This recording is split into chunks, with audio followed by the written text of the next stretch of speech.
So, hello, welcome to our video with W Productions. Today I want to talk about the Asus AliRogue, which I've been using for around 2 to 3 weeks now. I already had the Steam Deck and I really wanted to compare these two for myself because there's so much different opinions out there on YouTube, and I'm sure you heard about the specs and everything. Just to give you a quick recap, the AliRogue has 16 gigs. It has 512 gigabytes of memory it comes with. It's upgradable, which I've done. This now has 2 terabytes on it. It uses an AMD Z1 Extreme. This one, there is the cheaper version, which is the Z1, so it's running AMD, and it runs a Windows platform, which allows it to play any game you want with pretty much very much ease. And actually it comes with 3 months Xbox Game Pass included, and it comes with Microsoft Office 365 a trial for 3 months as well. So basically, what are my opinions of this? So far I've had no real issues with it, and in fact I've used it as a computer because it can do almost anything that a computer can do. I mean, and even you can even edit videos on this thing, so it's definitely something that's an incredible machine.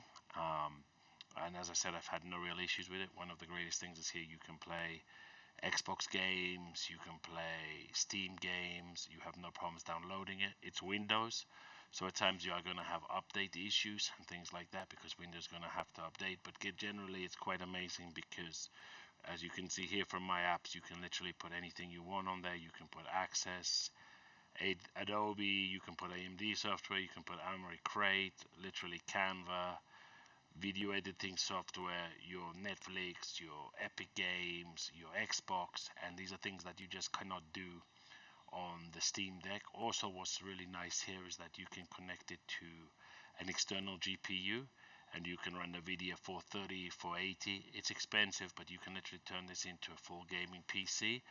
Also here you can use external disk drives, and I have one small one of a 2 terabytes which I can carry, which can play games, which again you cannot do on the Steam Deck. And I also have one of 13 terabytes, which obviously doesn't move, but you could have all your games in one place and play. And as I said, you can edit videos and everything, and it's really impressive. For me, this is the equivalent of a gaming laptop, where the Steam Deck is more the equivalent of an Xbox or a PlayStation. So depending on what you want. And I mean, another big thing here is that you can play up to 30 watts. Obviously, you need to be plugged in directly to the charger. And that's where we now run into a little bit of the negatives. So for example, one of the negatives is that the charger that the Asus provides is 65 watts. It cannot power a dock. I have a dock here at the bottom, which I'm using, but it cannot power it and charge it at the same time. So I have to use an external USB-C dock, which works, but again, you are not going to allow you to play at 30 watts unless it's directly plugged into the machine. But you can go from 15 to 25 like this, and 30 with it plugged in or with a powerful enough power bank. That's the advantage Steam Deck has. It can power its own docks. Another negative which I reached yesterday is that while playing the game at 10 watts, the speakers don't work, they crackle. But I think this for me only applies to low level games, because I think any AAA title you should be playing at least 15 watts, if not higher. So I think that's something that we need to keep in mind and we need to be aware of. Now I'm going to show you some gameplay. We're going to start with Xbox, which you can't obviously get on the Steam Deck or elsewhere unless you have a Windows based operating system. So now we're going to go into the Xbox games and I'm going to show you how they play. Xbox, as you can see, we have Halo, we have Gears of War. I'm going to start you with Games of War, Halo, excuse me, and then I'm going to show you some Gears of War, and then obviously also on here we have NBA and your Steam games.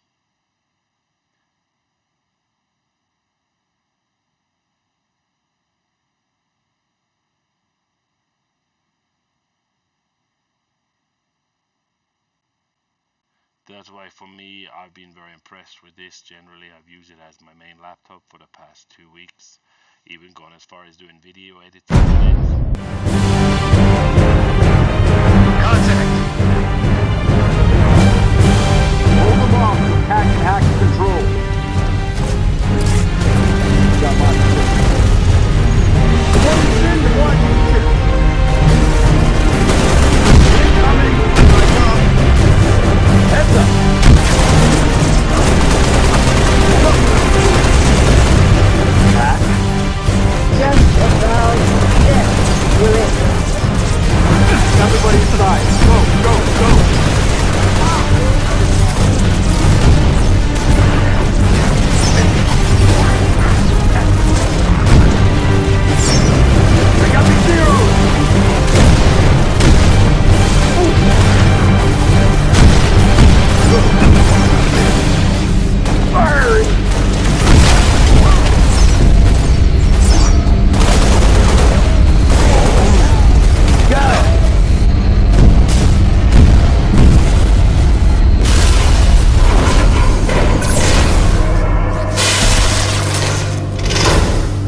they're cutting through the door. Take cover. Take cover!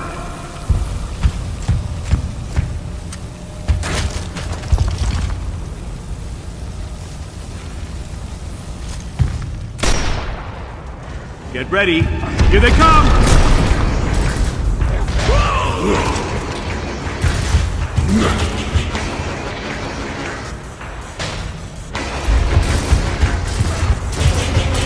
Thanks, man.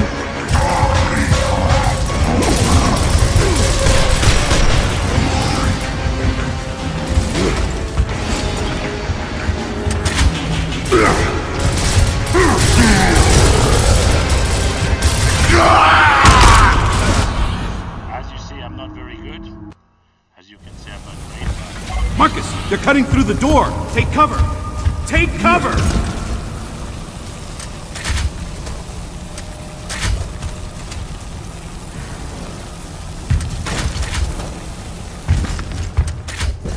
Get ready. Here they come!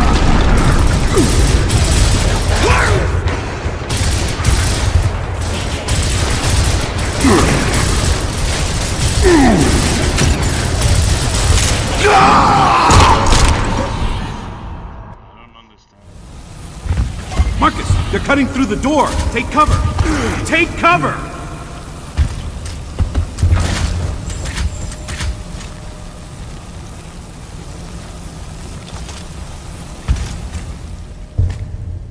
Get ready. Here they come!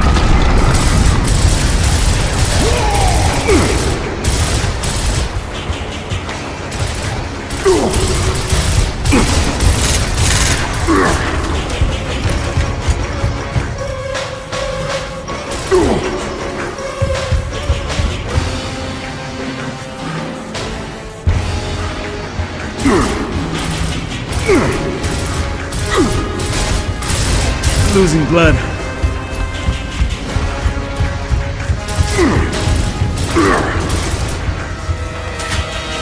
Come get me. Who's next? Let's get out there. Delta 1, this is Delta 2. We're ready for extraction. Over. Copy that.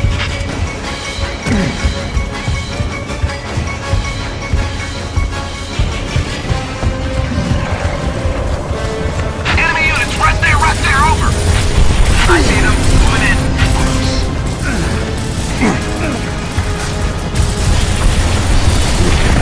Marcus, flank left. More are coming. Too close to your right. Can you suppress? Over. Negative. We can only cover one target. We need your guns. Over. Negative, negative. We are also taking heavy fire. Stand by. Incoming. Now! Now! Oh, shit! This is 6-1. I'm hit! I'm hit! Control! Not... Welcome to 2K Sports. Allie, it's all... The NBA is creating international hoops academies. Commissioner Silver said, quote, historically we were more passive, but through Yao Ming we were able to Yeah, smart move. Thanks, Allie. And the Cleveland starting five. The lengthy pair of Mobley and Allen are together inside. Darius Garland is out there with Mitchell. And it's Okoro in at the three. And for the Lakers, we've got Davis, Jared Vanderbilt out there with LeBron James. Then it's D'Angelo Russell, and it's Reeves in at the two. And as is the case most nights, we've got a lot of talent in the backcourt for both of these squads, Clark. Yeah, there's so many outstanding shot makers and playmakers in the backcourts across the league. I do believe it is clearly a guards league these days. All of these guys can light it up and will light you up. So clearly a shooters league is what you see most of now. And Grant Donovan Mitchell wears the number 45. Not one we see a lot of in the NBA. That's true, B.A. But Donovan's got a good reason to wear it, paying homage to Michael Jordan. Mitchell said growing up, everyone always took 23, so he went to MJ's return number 45. Now here's Garland. Fires for three. Vanderbilt pulls it in. Here's James on the wing. Guarded by Garland. On the wing, Davis. Here's Vanderbilt. The rebound by Allen. Here's Okoro. Checked by James. And Mitchell with the slam. And at 6'3", Mitchell gets high up there for those slams. I love that he didn't settle for the layup on that play. Kept alive. Davis. And that's good. His first bucket of the game. Just taking it right to the rim, and no one was there to greet him. Well, this early, they should be showing a lot more energy on defense. It's not there. Back to Garland. This one for three. Buries it from three. He's consistent from out there, especially when you give him that kind of room. And stolen by Mobley. Down low. And finished off by Garland. Adding insult to injury with the dunk off the steal. Nice to see a good play on D. That led to some fireworks. Well, turning defense to offense, we talk about it all the time. Try to hit your opponent at the other end before they can set up the defense. He just brings a great feel for the game at the offensive end. Outside Mitchell. Pass to Okoro. From 11 feet away. And again, it's Cleveland converting. That's great court awareness. Mitchell's just reliable at noticing when his guys are uncovered. Here's Davis. Mobley grabs the board. Boy, he knows he should have knocked that one down, especially with the defense not giving much of an effort. And Okoro gets it to go. Los Angeles has gone 1 for 3 from beyond the arc. Here's Davis. And the rebound goes to the Cavaliers. Here's Mitchell. And Mitchell with the slam. Their offense is looking like a well-oiled machine, getting any look they want. Boy, this is borderline ridiculous. I mean, every single attempt finding the bottom of the bucket. Outside Garland. On the take. A chance to extend the lead to double digits, but it's no good. And we've heard LeBron James say he's obsessed with win or bust. And this Lakers franchise certainly has that same approach. But aside from their 2020 title, there's been a lot of frustration. Now, can he and the Lakers get back where they expect to be? And that was the Mobile One drive. No resistance to the finish line. You're toasting the defense and getting in close. They'll take possessions. Well, I tell you, this guy just does not quit on the boards. His energy is contagious, especially on the offensive glass. Time called here. Los Angeles decides to talk it over. Failing to find a rhythm offensively, something that needs to change and change soon. And I think this timeout, guys, is where you draw up some plays that are guaranteed to create some high percentage shots. And it's a completely new group for the Cavaliers. Boy, good strength that time from Bamba. He's accustomed to getting bodied on the way up and still finding a way to finish. Back to Green. LeVert outside. And there's a 3-second violation. Lakers ball. The Lakers trail. It's James on the wing. Covered by Rubio. Here's Bamba. Oh, a clear foul there on the missed shot. So he'll get a pair at the line. It's not a bad idea to foul Bamba. Actually, a good foul. He's hard to stop, and he's not that strong a free throw shooter. So send him to the line. Bamba hits them both. The Cavs have gotten 7 of their first 12 shots to go. Inside. And he caught that pass in full stride on his way to the big slam.